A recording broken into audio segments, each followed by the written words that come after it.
This video includes an advert for BetterHelp. This is Singapore, an island country off the tip of Malaysia, slightly smaller than New York City and home to 5.6 million people. Despite its tiny size and modest manpower, the country has an economic output of almost $500 billion, making it the 33rd largest economy in the world, beating out much larger countries like the UAE, Vietnam, and even Malaysia, the country directly to its north that has more manpower, more landmass, and even more natural resources. But it wasn't always like this. Singapore just 5 short decades ago was a desperately poor country still suffering from a long history of occupation. The concentrated success that this small island has been able to achieve in such a short amount of time is why so many economists and commentators are excited about the idea of other countries replicating that success and becoming the Singapore of their respective regions. The Singapore of South America, the Singapore of Africa, and even the Singapore of Asia are all titles that several countries around the world have been given for trying to replicate the success of this city-state, although they probably didn't think that last one through. Anyway, if a poor island devoid of resources and global political capital can go on to become one of the wealthiest economies in the world, then it stands to reason that just about any economy could achieve the same thing. Unfortunately, the success of Singapore is going to be extremely hard to replicate, and the exact combination of factors that the country had going for it basically just doesn't exist anywhere else in the world. What this means is that there is never going to be another Singapore of some other region. Another common misunderstanding is that Singapore's success has hinged off glamorous industries taking place in glass skyscrapers. It's easy to see why, with pictures of Marina Bay, stories about billionaires from around the world making it their home, and even depictions in modern movies. But the reality is far from that, and even most economists ignore what truly made Singapore a success to begin with. So, what can regular economies learn from the rapid development of Singapore, and could it be applied to their own countries? What was it that made Singapore so successful? And finally, why is it almost impossible to replicate this success in other countries around the world? Once we have done all of that, we can put Singapore on the Economics Explained national leaderboard. Even if you live in a country that is doing as well as Singapore economically, life isn't all about money, and almost everyone will have times in their lives when they struggle, whether that's with motivation or more serious low points. That's why this video is sponsored by BetterHelp. The modern world has become so complex that finding meaning in our place in it is harder than ever before. I use therapy not because I think there's anything fundamentally wrong with me, but because I want to feel my best self every day and work through problems that I don't want to be constantly bothering my friends and family with. BetterHelp's therapists are all licensed and qualified, and they have the knowledge and training to help support you and your mental well-being. With its online platform, you don't have to travel far to an unfamiliar setting. It's more cost-effective, and it can be tailored to your timetable, so you can always make time for self-improvement. You'll be paired with a therapist after answering a few questions, and you can effortlessly and freely switch if you want to seek a better connection with another therapist. By using the link in the description to register, you'll receive not only a 10% discount on your first month with BetterHelp, but you'll also be supporting this channel at no additional expense to you. So visit betterhelp.com/EE to be paired with a skilled therapist and improve your daily sense of well-being and peace. The start of Singapore's history as an independent nation was quite unusual.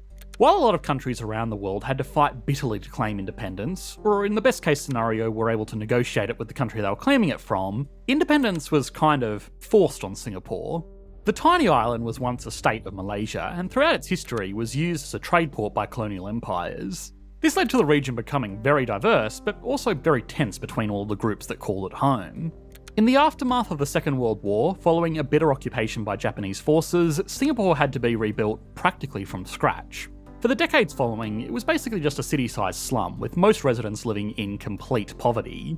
Sensing the tensions that could arise from such a diverse group of people living in such an unforgiving environment, Singapore was cast out from Malaysia in 1965. The first thing that the new country had going for it was a unique brand of benign authoritarianism.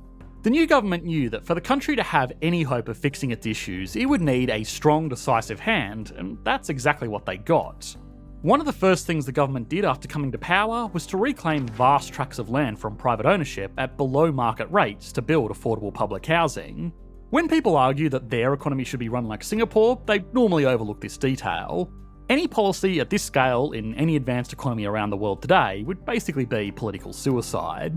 Housing is still highly controlled in the country to this day, with a unique blend of central planning and hardcore free market mechanics. Income taxes in Singapore are famously very low. As of this year, income tax rates top out at 24%. That's only for people earning more than 1 million Singaporean dollars per year, or roughly $750,000 US. That's the free market side with minimal government intervention, but at the same time, 20% of workers' salaries are still mandatorily taken by the government.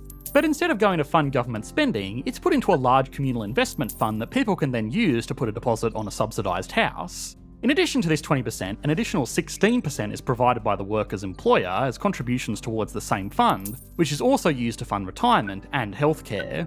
This means that at minimum, people in Singapore are saving at least 36% of their income, which is double the average savings rate of the USA. Singapore also has very diligent savers, even outside of these forced savings measures, with the average resident keeping 54.6% of their earnings. Now, a high savings rate means very little if the people of the country are not earning much, so the next thing the government had to do was attract industries that made sense in the tiny island nation. Early on, the country had very few advantages over its larger regional peers. They had more people, more resources, and more land to set up operations. But Singapore still had a few tricks up its sleeve. Perhaps the country's greatest global advantage is its amazing geographic position at the tip of the Malacca Strait, which is the single busiest shipping lane in the world. The reason the country existed as a trading port back in the colonial days were for exactly the same reasons, but now the people of the country had an opportunity to benefit from that position for themselves. One of Singapore's biggest industries today is a far cry from the glamour of global finance. It's basically a gas station for the world's cargo ships. As Asia developed as a centre of low-cost manufacturing and countries around the world started trading more intensely with one another, Singapore set up major oil facilities to bring in oil from countries in the South Pacific and the Persian Gulf and sell it to all of the ships passing through the natural bottleneck of the Malacca Strait. Given its location, and because crude oil freighters are passing through the area anyway, it's home to the world's largest bunkering port, offering prices even lower than the Gulf states themselves. Singapore does produce some oil for itself, but it's only around 20,000 barrels per day, which is a tiny, tiny fraction of the total oil volume moved through the country.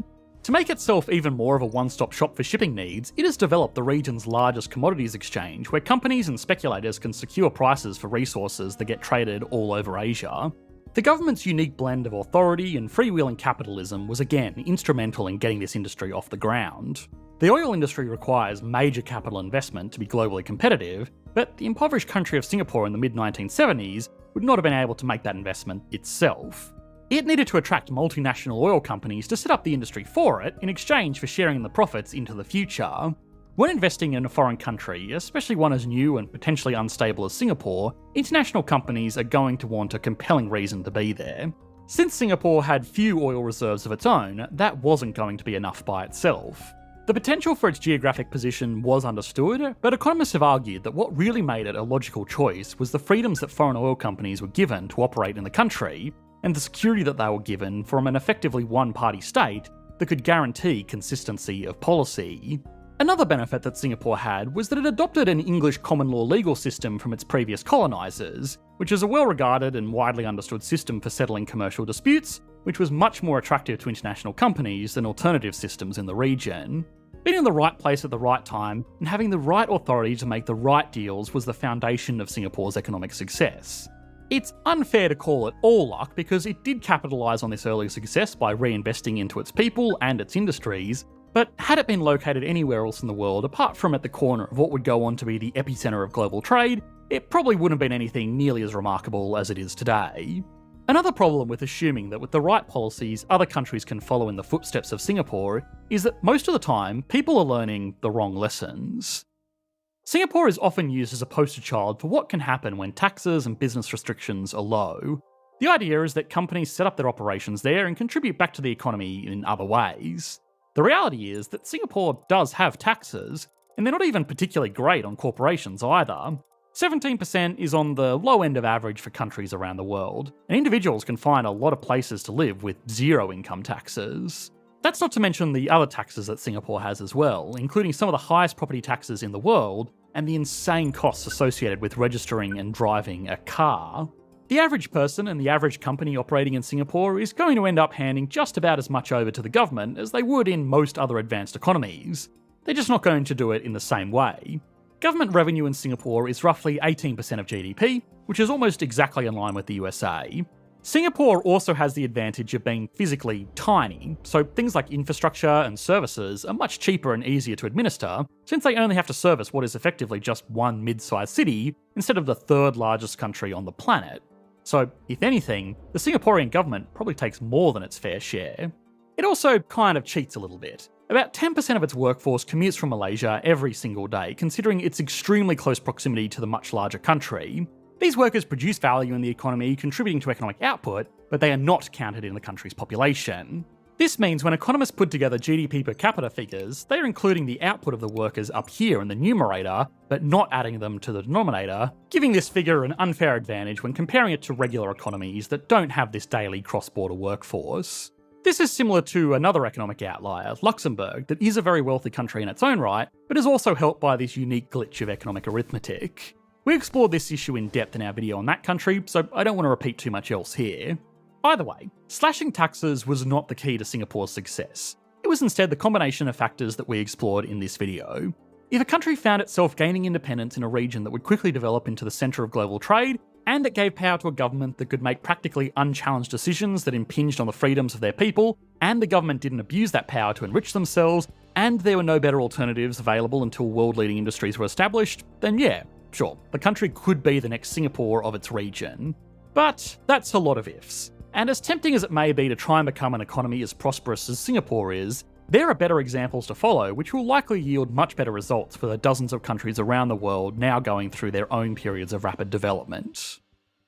Okay, now it's time to put Singapore on the Economics Explained national leaderboard. Starting as always with size, Singapore has a GDP of $466 billion, making it the 33rd largest economy in the world, beating out regional rivals like Bangladesh, Vietnam, the Philippines, and Malaysia. Singapore gets an 8 out of 10. That impressive GDP is spread out over a population of less than 5.5 million people, meaning the country has a GDP per capita of $73,000, putting it in line with the most productive countries on the planet, but behind the usual micronation outliers. Even still, it gets a 9 out of 10. Stability and confidence is interesting. The country is in theory a multi-party democracy, but in practice it's been ruled by a single party since its independence. For the most part, that's just because the party is very popular, and it's allowed the country to offer a degree of economic consistency that is hard to match, all while mostly avoiding the pitfalls that comes from unchallenged political power. Given its reputation as a safe haven in the region for trade and business, it gets a 9 out of 10, but misses out on a perfect score because of the complications that could eventually arise from this system of leadership. Growth has been incredibly strong. Obviously, it had to be to get from where it was 50 years ago to where it is today. But even in the last 2 decades, the economy has quadrupled in size and has only ever really been slowed down by the Asian financial crisis, the GFC, and COVID. And even then, it didn't slow down for long. The country gets a 10 out of 10. Finally, industry. The country is today home to a number of extremely valuable industries. It's one of the largest oil traders in the world, despite not having much oil of its own. It has a surprisingly robust and technical manufacturing industry, and of course, there is still its role as a global financial hub. It's not a world leader in any of these industries by itself, and it hasn't really developed any domestic companies that compete on the world stage, but it still gets an 8 out of 10. Altogether, that gives Singapore an average score of 8.8 out of 10, which is incredibly impressive and puts it all the way up here on the leaderboard.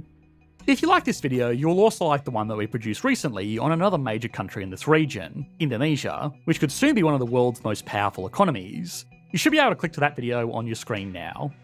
Thanks for watching, mate. Bye.